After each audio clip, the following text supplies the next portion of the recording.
Eco Money on Money FM 89.3. Shh. Did you catch that? Probably not. That's the sound of green hushing, the latest buzzword in sustainability, which consultancy South Pole says is now the new norm. So what exactly is green hushing? I think companies, I'm not just talking about us, it's businesses are in a really dilemma that on one hand, you're expected to invest in it. On the other hand, you have to really justify to your stakeholders, investors, why do I need to put the money in green, right? So it's also the ROI that, investors are looking at. Why are you building green, while, you sell at the same market rate anyway? You can't, sell it higher because consumers, especially in Singapore, they are not willing to share the prices yet. And I think they're also, the level of green consumerism and preference is not there yet. Not quite there yet, especially in Asia. So we are really stuck in this, in the center that you are expected to do more. And then when you look at global best practices, especially, companies have global presence. We operate in 29 countries and regions. We are not just looking at Singapore regulations and expectation. We also need to look at global best practices, whether it's the MSCI, Dow Jones, FTSE, and also most important one is actually the SBTi, science-based target. When you set target, it should be backed by science, backed by data. It should not be, that's my lucky number, 68%, that's it. So we need to really back by science, which is actually very difficult. Yeah, so how do we strike that balance that you're expected to be ambitious to drive change and realistic at the same time? And you also have to and then if you are setting target that is not ambitious enough, SBTi say, no, go back to your drawing board.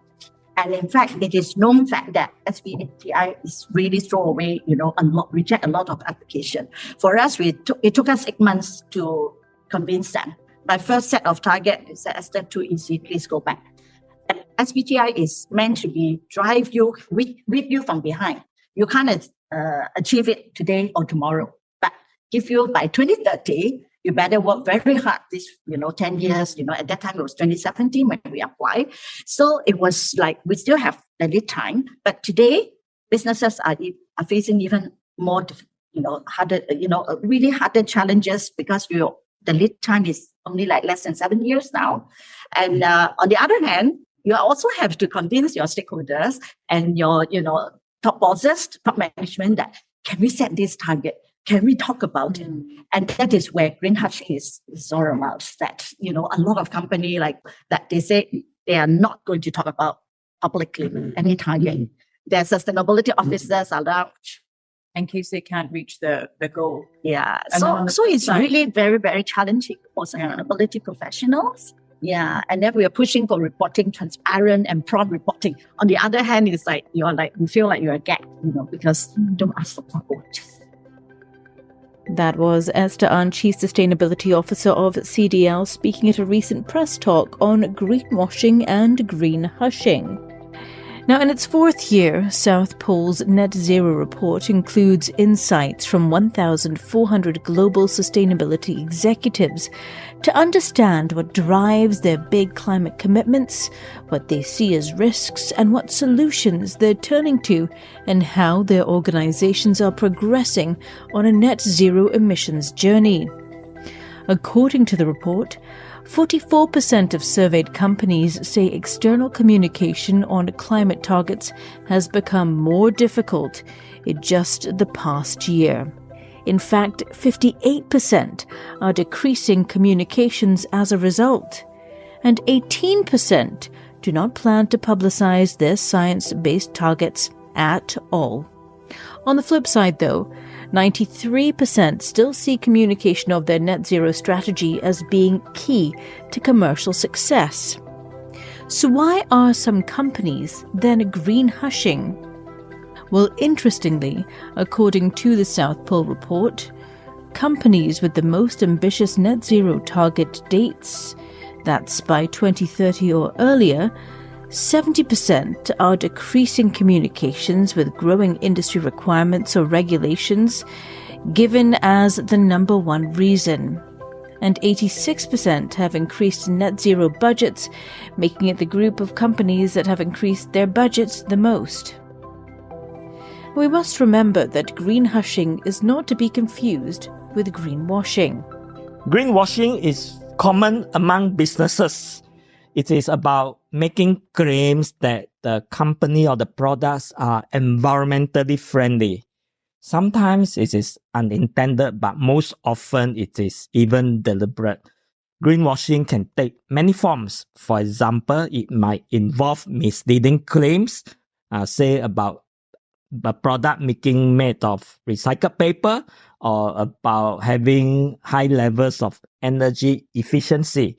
And also another form is attaching imagery such as green forests with animals, or even blue oceans with dolphins and whales, and the products being advertised really have nothing to do with forests or oceans. As consumers, we must be very beware of such techniques being used by businesses to entice purchase. That summary of greenwashing by Professor Lawrence Loh, Director, Centre for Governance and Sustainability at NUS. But it's not all doom and gloom, or should I say hushing and washing. According to the South Pole Report, climate action is alive and thriving among climate-conscious companies, with 83% of those having set a net zero target. For surveyed companies, 2025 to 2030 is the most common net zero target year range. In fact, almost 80% of companies surveyed have set a net zero target date of 2030 at the latest.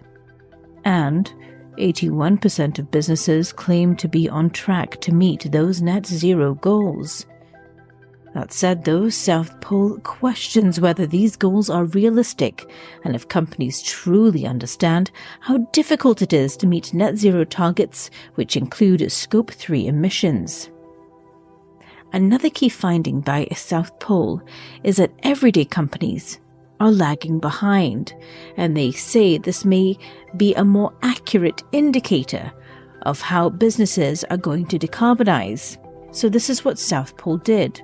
South Pole's Market Insights team analyzed its proprietary database of 77,000 companies, including the Global Fortune 500, major stock indices, and all CDP and GRI reporting companies. They compared the database analysis with the survey of net zero companies and found that of the 77,000 companies, just 8% have set a net zero emissions target. That's a 75% drop compared to climate-conscious companies that they surveyed. In fact, just 2.5% of database companies have committed to achieving net zero by or before 2030. Around 1/3 have set a date between 2031 and 2040, and around 2/3 are looking at 2041 and 2050. Now that's a stark contrast to the surveyed companies, where over 3/4 of respondents are aiming to hit net zero targets on or before 2030. South Pole says the later target dates among everyday companies may be a more realistic reflection of how long it's going to take for the majority of businesses to decarbonize complex Scope 3 value chain emissions. What do you think? That's quite a staggering gap between 2030 and 2050 targets. You can read the full South Pole report on their website. I'm Rachel Kelly, and you've been listening to Eco Money on Money FM 89.3.